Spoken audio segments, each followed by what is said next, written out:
When is a good time to block a buyer?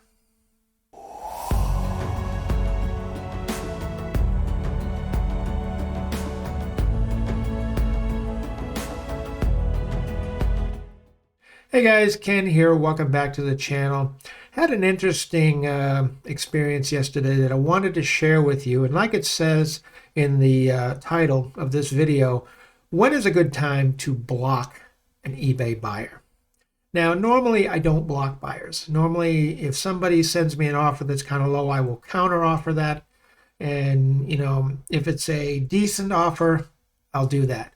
But when it's a ridiculously lowball offer, I don't waste time with it. And I just wanted to share my experience with you, what happened yesterday with this one buyer and how I, handle that. And, you can feel free to chime in the comments and share your thoughts on how you would handle it. But what happened was I had a really nice card that was dated 1916, had a cancellation postage stamp on it. And it was of a fire truck with some firemen outside a fire station. And it was in really good condition for a card that's 107 years old. I mean, this is an antique. It seemed like it was in pretty good condition. And I was asking $24.95 plus $4.95 shipping because I usually ship those cards in USPS flat mailers with USPS tracking. But I got this offer from this guy, and I don't think he was a scam artist. I think what he was doing, he was lowballing me or trying to lowball me to try to get the card so he could flip it on another account that he has to resell it. And let me show you the card. This is the card itself. I wanted to pull it and just show you the card. Now, this is in pretty decent condition. Okay, here's the back of the card. As you can see clearly there, it says 1916. This card is 6 years old. And the thing that caught my eye was when he sent me the offer, he said, because of the poor condition of the card. And I think some buyers and sellers get this confused with when you are trying to determine the value of a postcard. It's really not based on the overall condition of the card.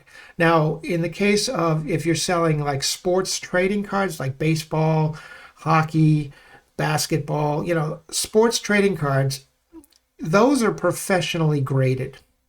And depending on how good a condition they are, the older they are, the more valuable they are. Well, with postcards like this, it's not really the condition of the card. It's the content, what's on the card, that gives it its value. Like, this is a very interesting card, fire station in 1916. The card actually looks colorized. Maybe it was originally a black and white. It's not an RPPC, I don't think. Looking at a loop. Nope, it's a printed card. But the thing is, it's in fairly good condition for 106 years old. And for him to write, because of the poor condition of the card, that's why I'm sending such a lowball offer. And the offer that he sent on a $24.95 card, the offer he sent me was $5. Now, if he had sent me a decent offer, even if it was a little on the lowball side, like maybe if he had sent me an offer for $15, I would have definitely countered that for a little bit more. And, we might have been able to come to an agreement. But he was definitely lowballing me on this for $5. And I believe, and this is just my opinion through my experience of what I've seen, I believe what he was doing was a lot of eBay buyers and sellers have two accounts. Okay, they have a buying account and a selling account. And they have, two different names, two different IDs. And they'll use one account for buying and one account specifically for selling. And I noticed this account that he was hitting me up with this lowball offer on was his buying account. Okay, because when I went to his tab that said, other items for sale, there was nothing there. So this was obviously his buying account. And he had made quite a few purchases this month. And it wasn't like this guy was a rookie. I mean, he had like over 4,800 transactions on eBay. He's been on eBay a while, probably 20 years. So what I think he was doing is, and this is, I've seen a trend with a lot of buyers and sellers this way. And what they're doing is they're trying to take advantage of the current inflationary economic situation our country's in right now. And they're thinking in the back of their minds, well, if I can hit enough people up with enough lowball offers, let's see what sticks. And maybe they'll be desperate enough to take the offer, even though it's really not a fair offer, but they might be desperate enough to take it because maybe they haven't made any sales in a while and they'll just take anything. Okay, and that's not something you want to do as a seller, especially if you're doing this as a business. You want to know the value of your cards through your research and whatever, and price them accordingly, and just don't cave in when it comes to taking that kind of a lowball offer. Because what you're going to do if you continue to take those types of offers, they're going to continue to send you more of those kinds of offers. Okay, you understand? In other words, if I'd taken that $5 offer, what he was going to do, probably, in my opinion, is he was going to try to take that offer and get that card and then flip it on his selling account. And who knows what he would have tried to sell it for. He might have tried to sell that card for $75 because it's over 100 years old. And to be honest with you, and this is where I have to disagree with him, I don't think that card is in that bad a shape. He said it was in really poor condition. But again, he's basing the card, I think, on the condition of the card rather than on the content or the subject matter, which is on the card face, okay, which is very interesting, by the way. So that was my assessment of it. And what I ended up doing to combat this, and I don't normally do this, but in this case I did, I blocked him first, and then I declined his offer. And I've said this on other videos. If you're going to do something like that, if you're going to block a buyer, then you want to block them first and then decline the offer. Don't do it in the reverse order. Because if you decline his offer first, he could come back 30 seconds later and put another offer on another card. Then you'd have to go through that whole thing again. I blocked him first. That prevents him from bidding, from buying, from sending many more offers, and even it blocks him from communicating with me because I have a tab selected that all blocked buyers, they can't even communicate with me through the eBay messaging system. So I blocked him first, and then I basically declined his offer.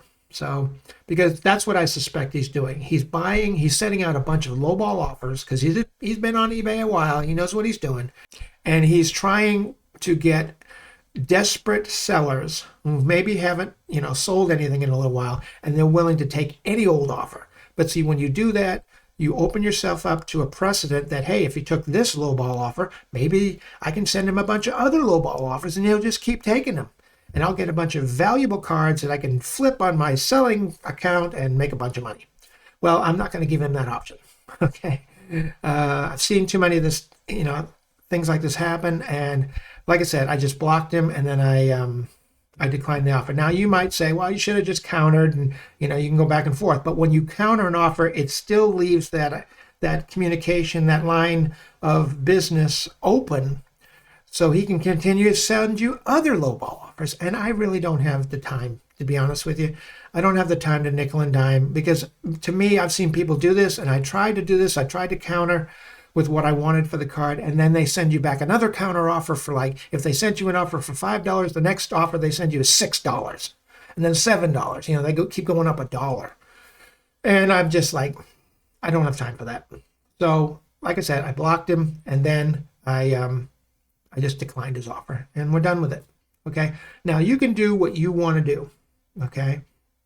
But my advice to you is, if you see a really low ball offer and you suspect that he's just trying to get a valuable card from you just to flip it on another account that he has so he can make a ton of money, don't give in to that.